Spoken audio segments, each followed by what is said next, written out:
Okay, all set up. I'm gonna show you how to cut a heart on glass using a pen. It doesn't have to be red. A little spectrum. It's not the easiest, excuse me, not the easiest glass to cut, not the hardest. And regular glass cutter. I may show with the silver schnitz too, but let me do a couple of them. So just make a heart. I'm not good at drawing like that, but you get the idea. I hope you can see that. All right. The hardest thing doing these videos, you've got to work around this camera. I could set it up the other way around, to face toward me. Then I can't see what the camera's doing, unless I have a monitor. And I'm at the table inside doing this, so I don't have the monitor in here. Let me do my best. All right, here's a little lopsided. It doesn't matter, just for display purposes. Whenever you cut anything with a deep cut, what you want to do, you don't want to cut the whole thing. You want to get that deep cut out first, right? For two reasons. Number one, the more glass on the edges, to hold on to, to break off the glass, the better chance you are of not breaking through where you don't want to. That's number one. Number two, if you break it, you didn't cut the whole thing. Right? That's simple. All right, so try to demonstrate. Got a little bit of oil right here. All right, so what you want to do is, this is your heart. Just kind of remove it. Get it so you can. I use my fingers. You guys want to use pliers and breakers? That's up to you. All right, and I'm going to be reaching over, which is awkward for me. So I'm going to move over here. Hopefully you can still see what I'm doing. I think you can. Let's see. Yep. Okay. All right, so what you want to do is cut this first, and you want to get into an area where you can make that cut. So I'm going to start right here. Come in.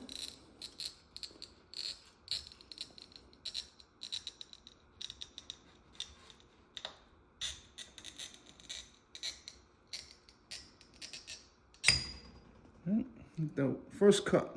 You notice I didn't go all the way into the point. Reason being is you probably could cut it to it, but you're better off doing what I'm going to show you in a minute. So you make that first cut, and what's really important, these are called relief cuts. All right, maybe I should draw them down here so you can see better. You make the first cut, right, and then you have, not right to the line, away from the line a little bit, and like that. Not right to the score either.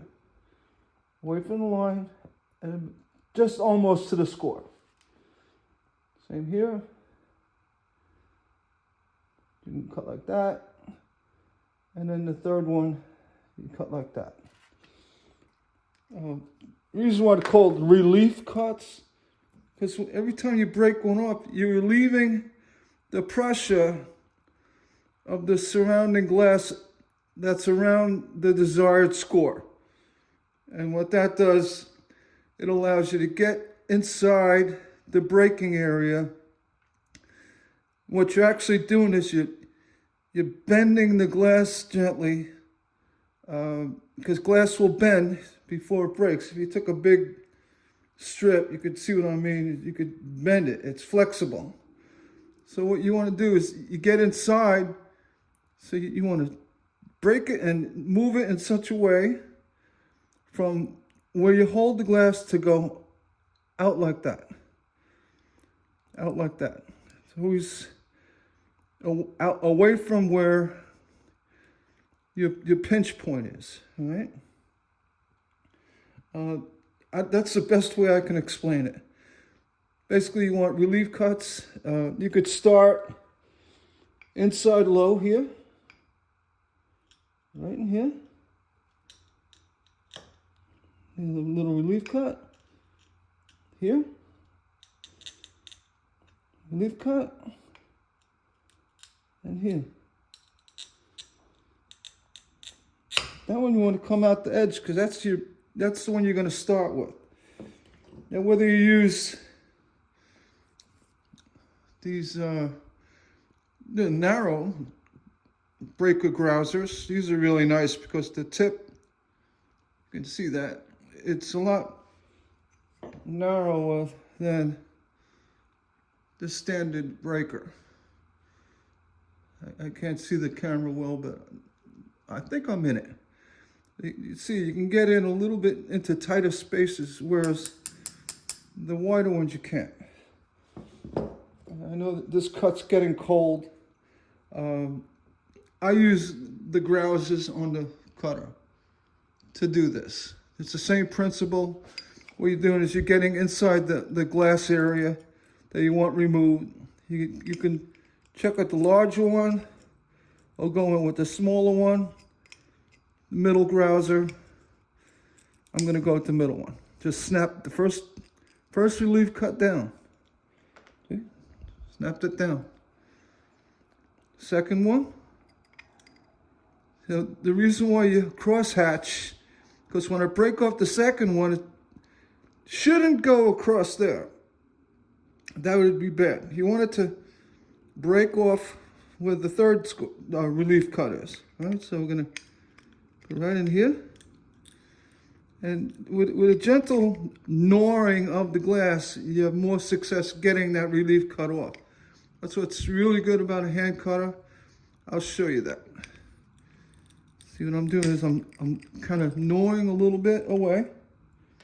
Now you look, I'm a little bit further into my desired area. All right? And you want to get right in right here. What I'm doing is I'm gnawing away. I'll leave my chips up here. Now that's what I'm doing is I'm actually grousing the glass. You can do it with your grouser as well. You come in here, you know, you can start grousing the glass. I mean, it's the only way to really get in. I know I'm upside down with the snapper, but what I'm doing is I'm grousing and breaking at the same time. I'm not used to doing. I got a little cold, so my voice is cracking.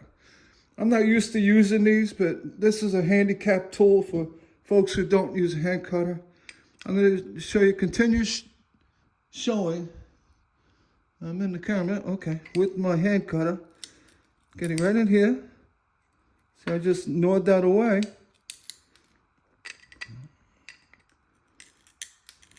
Oh, is it not doing so good? The same thing. Gnaw it away. Right. And take this.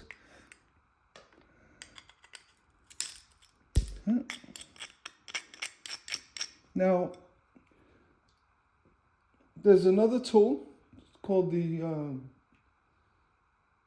carborundum stone. You can kind of get in there to get that point out a little bit better. You can also move down on the grouser, and going in from an angle like this, you can get into there and remove glass, and do it gently, you know, a little at a time. And the reason being, you got a little chip there, it's not that important. When you finalize what you're foiling, you foil this, then what you could do is put a little extra piece of foil to give you a peak. All right?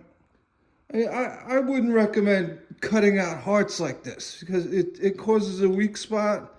You're better off with a design that, you know, allows you to break it. With this wider, see how I'm in the camera, the wider grouser, you can also shape your glass. See, I'm shaping it. A little high, you can take it down. All right, going to the next. Let's see, are we still on the camera? Yeah, okay. You're gonna start right at as far as you can get to the end.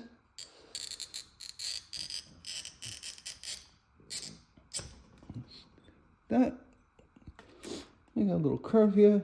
I usually use a template, but I can do this. Go ahead and get it. When you're cutting, you want to move the glass. And I'm in a really awkward position too. This table's too low for me. These not excuses. This is what's going on for real. I'm not in my zone. See, I got a little point here. You see that? Take that off. See, just like that. Little point. And over here, same thing. You want to use your breakers. My fingers are I'm so used to breaking glass with my hands, I don't even bother going to the breaker tools. But you could snap it, or you could actually grab the cutter. If you're lazy like me. You see, you got a little point here, a point there. Again, we can come in with the grouser, remove it. I mean, you want a nice smooth finish. You can use the carborundum stone. I should have brought that in, or the grinder. But basically, that's how you cut deep inside cuts. Another thing is, so you got your cut, and you want to go a little deeper. I'm going to try to do this without breaking it.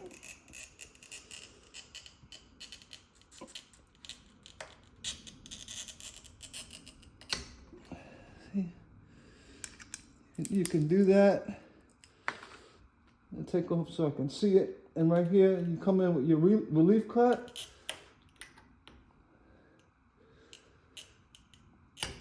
Like that.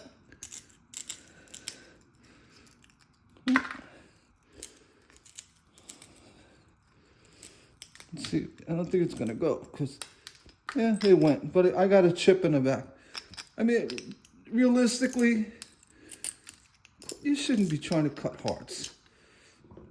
Then you could also use the grouser on the very narrow pliers. Come in here. I'm gonna really make a mess now. And using the grouser, chip away what you want done. You got the bigger ones. Chip away. If you say, I'm going to freehand it, but that's okay. Basically, you more or less, you cut the glass where you wanted it, and then you grouse the rest of the way out. The thing about glass, if you come in with too sharp of a point, you're going to end up having a very weak spot that's going to break from either the heat of the iron later, or just, friction, what have you. So you want to avoid doing any. I mean, you can't do a perfect V. I mean, I probably could if I kept trying, but you really don't want that. See how I'm just shaping down. And then what I'll do is I'll show you how I foil this. Let me get this off here. That off. And leave it with a point on the bottom. All right. Let's pause that video. I don't know if I can restart this once I pause it. Let's see. Okay. Got to the foil station area. I'm going to do my best to get all this on camera. I don't have a production studio. There are people on YouTube that have people that do their videos. Imagine that.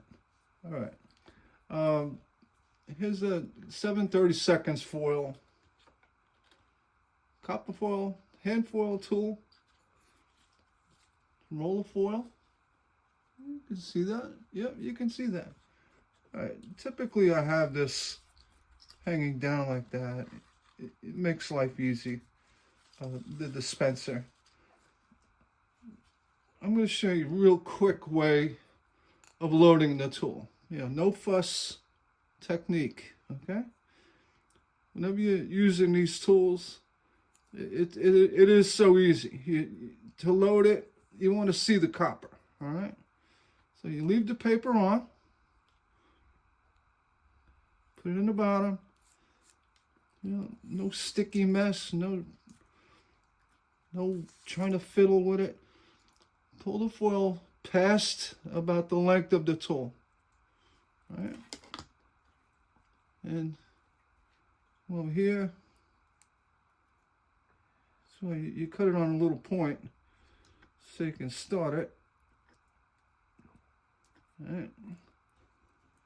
Pull the foil off. You just make sure you're going at least the length of the tool. Reason why is because, well, that wasn't supposed to happen. So that when you pull it back, it'll release the paper for you. Right? You want to just take your foil, stick it to something, and hold it for you. Grab the back, and pull it back. And hopefully you got enough off. The paper's going to come out the back. Come on now. It snapped on me, so, you know, instead of playing games, I'm just going to redo it. The paper snapped on me. I don't know why. It just snapped. Let's do that again. I'm supposed to be showing you the quick, easy way to load this. Trust me, it's quick and easy. Take the foil, put it in the back.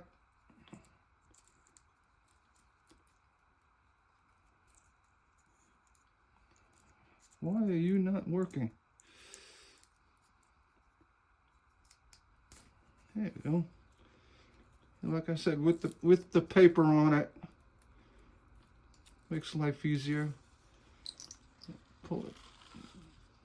Pull it past the tool. All right.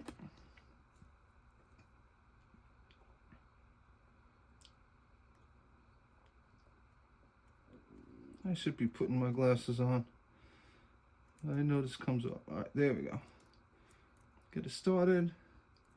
Like I said, to help you out, just kind of stick it to something. All right. What you want to do is pull it.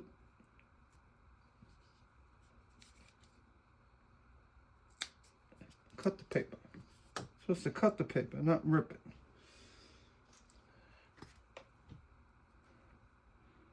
Take the tool,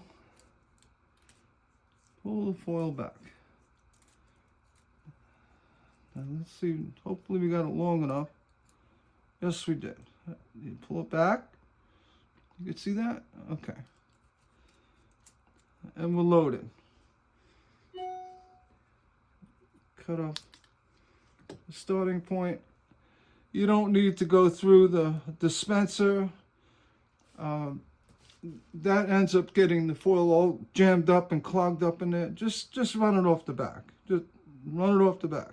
So when you're foiling, you see, it just comes right off the back. All right, snip it. I'll just leave that there. All right, you got your heart. You know, I like the foil, I like to start on an end. And just go around.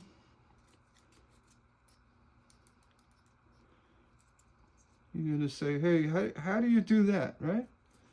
I'm going to show you. hold the foil. You can still see it. Now here you want to go back to old school way of doing things. I really should have my glasses on. I can barely see it. My glasses are right here. Let's see. There we go. Ah, much better. What I'm doing is, you want to get inside that curve without snapping the foil. You know, being you got it right here. Just, you know, start getting it crimped and ready. You see, I got it started. Crimp it here. You know, anchor it down. Go inside the curve, making sure your foil's centered, right? The foil tool is really good for repetitive piecework. This kind of tricky work here, I'm just using it as a dispenser. The way you get inside curves without snapping is, don't foil the whole thing. You're going to put pressure on the foil. What you want to do is get in this curve. I take my finger and I just kind of roll it. So what I'm doing is I'm working the foil into that curve. All right? Gentle, push it in. See, what I'm doing is I'm making it so there's no stress on the foil. See, as I get to this point, back to my place I want to be. And here, just to reassure, just kind of push around. And right here, put it right down. And you know, earlier on the first steps of the piece, I crimped this area down. The reason why I do that, so when you come back over it, you're not going to hit it. It makes it easier to come around a curve, right? All my fingers are doing something. This one, thumb, this one right here. What you want to do is pull it off. You know this is nice and centered because your tool was centered. Snip it off. Let your tool fall where it may. I'm not even paying attention to this real nasty curve, so I know it's going to work. And I don't have my duct tape on to help me burnish. This is for demonstration purposes. So now you're into this curved area. As you can see, the foil was already contoured in place, giving it that inside curve. And the goal is, you want it to cover really good, but you know, mostly you don't want it to crack on you, right?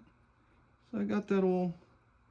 You could see this is pretty foiled. All right, you see that? Now, I got one right here. You got it. This is a necessity. This is not an option. This, you know, X-Acto knife is for doing fine cuts, either on vinyl. If you're going to do any sandblasting, sandblast resist, any decorative foil, don't use a box cutter. Box cutters for boxes. You use an X-Acto knife. Reason is the point. The point is so pointed. You can really get in and do what you got to do. You can roll the tool with your fingers. You can do fine turning. You got to have an X-Acto knife. You can also sharpen these on a regular sharpening stone just by giving a little edge. It'll bring back the point for you. This isn't a sharpening stone. I'm just showing you. If you want, you could bring that point back. All right. Now this is very thin foil. It should work nonetheless. What you want to do is, in your point, see that's where I want my point, right? So I want my point. And if you crack the foil, you covered the crack. But I'm just showing you how to get a desired point using X-Acto knife. No box cutter. It's crazy. All right. Now here, with the X-Acto knife, you follow your curve, and you want to lay it down a little bit so you're not going to grip the foil. And come in, do your cut. All right. And over here, same thing. I'm going to come in here. Can't see very well. This is real tedious kind of stuff. You want to see, come on now, like that. So what I did is I scored to give me a point. And again, when you're lifting up resist areas, the X-Acto knife is going to give you such pinpoint accuracy. Where a box cutter, you're fumbling with it, you can't see the point. Box cutters for cutting boxes. Right here, you got this point. You want to take that off. Again, you get into a little front area. You take that off. This should come off. If it doesn't, just come back. It's so particular about my curve here. Kind of give it a thing like that. So here, and this isn't a perfect point, but you get the idea. You could, once you solder this, you're gonna have what you see in copper. And that's gonna give you your nice heart. And then do the same thing on the back. I'm gonna go a little faster. I don't do this normally. I've done overlay before, larger pieces with big sheets of adhesive back copper. And I did a weather vane actually with north, south, east, and west. I'll show a picture of it. It's the same principle. The difference with larger pieces, when I do my foil, let's see, when I do the foil overlay, I don't know why that didn't go through. I do it on top of a piece of 1/4-inch plate glass that will accept the heat of a soldering iron. You can get pretty hot on 1/4-inch plate glass, or you can use a 1/4-inch Lexan sheet. Put the copper down, get it nice spread out to the 1/4-inch Lexan plate glass. Take your drawing, put it on top, and trace the lines with a regular ballpoint pen. It'll show up on the copper below. Just by the transfer of the pressure of the point of the pen. Then you come back and you do your magic. This is and the nice thing is, say you mess up, you cut too far. You could take another piece of copper, put it on top, burnish it in, rub it in good, and go over it again. Once you got your design done, solder the whole thing with a bead and everything. Beat it up on top of that 1/4-inch Lexan. It won't crack. It's Lexan. It's acrylic. The plate glass also, you can get pretty hot unless you put a giant solder blob right in the middle of the sheet of glass. That 1/4-inch plate glass isn't going to crack either. And what's nice about cutting copper foil on glass, like say 1/4-inch plate glass, you get a nice smooth cut to it. It works really well. Lexan tends to bind a little bit with the X-Acto knife. That's just a little side thing. You can, if the Lexan is nice and clean, and you know, you take your time, you could use Lexan. Don't use cardboard or anything like that. It's not going to work well. So here we go. You got the front, even though if they line up. But I was just pretty much showing you how to achieve a point beyond the inside cut. So if you want to cut a heart out of stained glass, remember, cut the deep curve first. You know, make it, and you know, you have to come in with a little bit of a curve. You know, just because you have to. You can't cut a point with glass. I mean, you can, but your chance of cracking down here is going to be very good. So you want to cut it just to get yourself a little curve.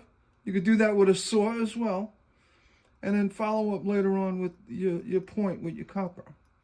Use an X-Acto knife. These are what, a couple dollars in a hobby store. If you don't have an X-Acto knife, you get one. You're gonna use it somewhere along the line. You're gonna use an X-Acto knife. These blades come out. You just, you know, spin it out. This one's so old, it's probably fused in there. I don't even want to take it out. The amount of things you do with an X-Acto knife, and if you use a really fine sharpening stone, you could sharpen these right back up to a nice point. All right, so that's that. That's my little video on foiling deep inside curves. Now you could burnish all this if you want. You know, the jury's out on burnishing. You know, people say, oh, you gotta really burnish it down. No, you don't. Once you solder this, the two things happen when you solder. When you're going over with the solder itself and the heat of the iron, a lot of these bumps in this foil will disappear. They'll just get absorbed with the solder. So your bead of your solder is going to be what you're going to see, and you're going to see that edge. So if you got a straight edge on there, you're fine. If you got a little bump on the edge, a little, you know, here you feel you got to burnish that. Honestly, it doesn't do anything other than make you feel good that you burnished it. I don't know. So it's I'm not putting down burnishing. I use I showed in another video, I put duct tape on my fingers so I could really get in there and press down well. All right, I'm gonna pause this, and I'm gonna try to piece these two videos together. Wish me luck. I did it once and it worked out, but I'm gonna try it again. All right. If you like my videos, if you want to see more, you know, stained glass little tricks and tips, and you want to see some real fancy cutting, I mean, I told folks a while ago I was gonna cut a ring. You know, just cut it. I mean, it's wasting glass.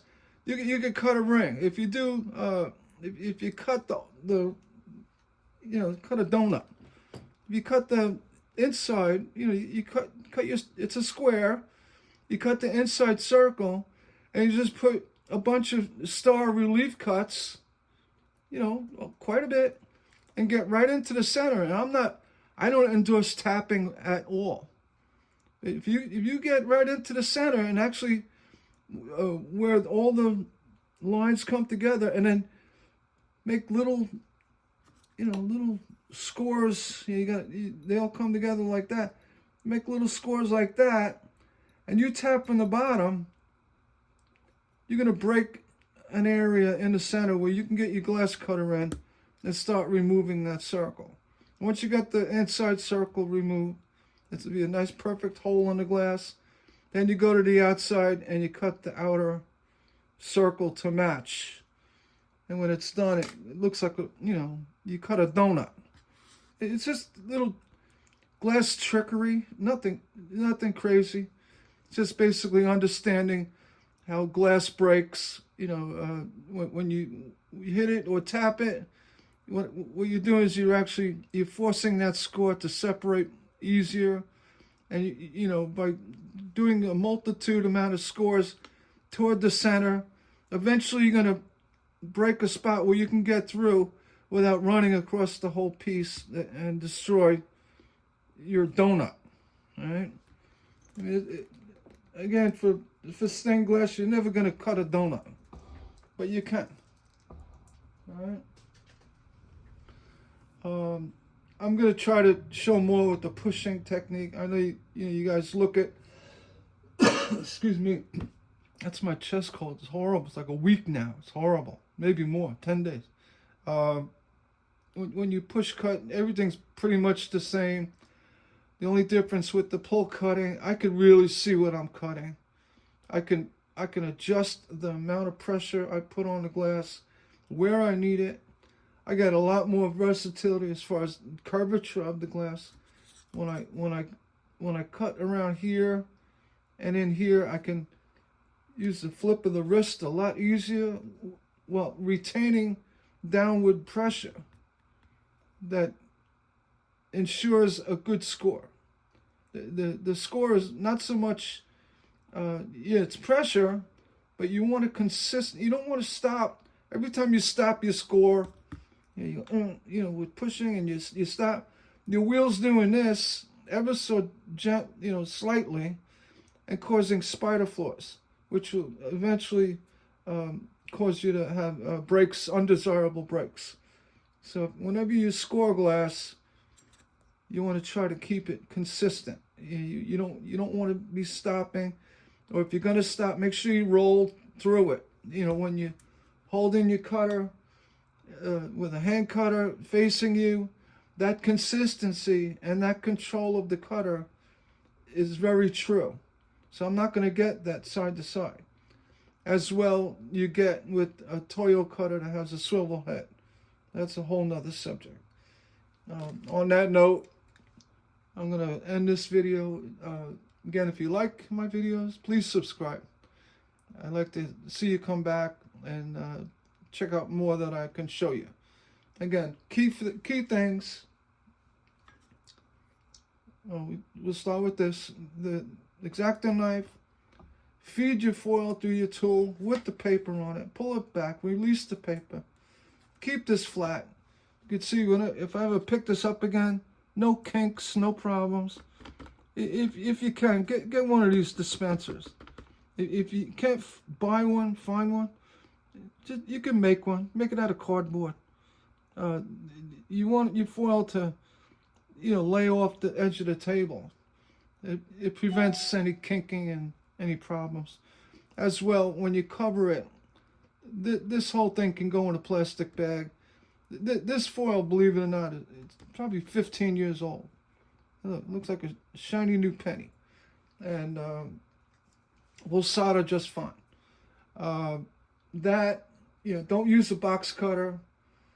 Remember, when you cut any deep inside curves, don't cut the whole thing. Do the deep inside curve first. If you got more glass on the outside to allow you to cut that, you got more meat on the outside. It's gonna, and it's good practice. Whenever cutting glass, you got a piece of glass with a curve, like say a moon. Always cut the curve first, and then do the stuff that doesn't break so easy second or last. All right, so always go for the hardest cut first, no matter what. You cut this first, and then you try to break that out. You have less, glass here to give this break a chance. If you have more glass here, this break has a better chance of following where you want it. All right, that's not made up science. That's fact. I've cut hundreds, thousands of pieces of glass. I mean, hundreds of thousands, and miles and miles. Probably went around the earth 3 times on a glass cutter. I mean, honestly, I probably have. So, I like to share my knowledge and experience of cutting glass. I never really was a foiler, but I know how to foil with these foil hand tools. They work really well. And they just, I think I'm more of a science guy. You know, this tool was invented by the Germans, the Herman company, and Glass Star used to sell them. Repackage them. I think some have the Glass Star name on it. The tool is. I couldn't do this without that. I mean, I could eye it up and do it. No. This tool, the hand tool, is amazing. If you avoid this frustration with the tangling and trying to load the tool with the paper off, which that's insane. It's so easy. Pull it through and then cut it and pull it back. How easy is that? All right. I'm going to close this video, and you all have a great day. And again, please like and subscribe. Comment below. You got questions? You want to see a video? You want to say, hey, Gary, do a video about this and that. I'll look at it. I'll even comment back. All right? And on that, I'm going to try to do a live Facebook group recording real soon, and with a few more giveaways. I've got a few more books. I've got some more of these afterburner cutters and the handle things. I got over here. I got them. I don't even know where I got them, but they were. This one actually, that's heavy duty. It works really well. I've been giving one of these away, two of them. And that's from my live video. If you jump in and comment. I did that last time. It was a lot of fun. I gave away a few books. And I want to do that again. So hope to see you there. Take care and have a nice day.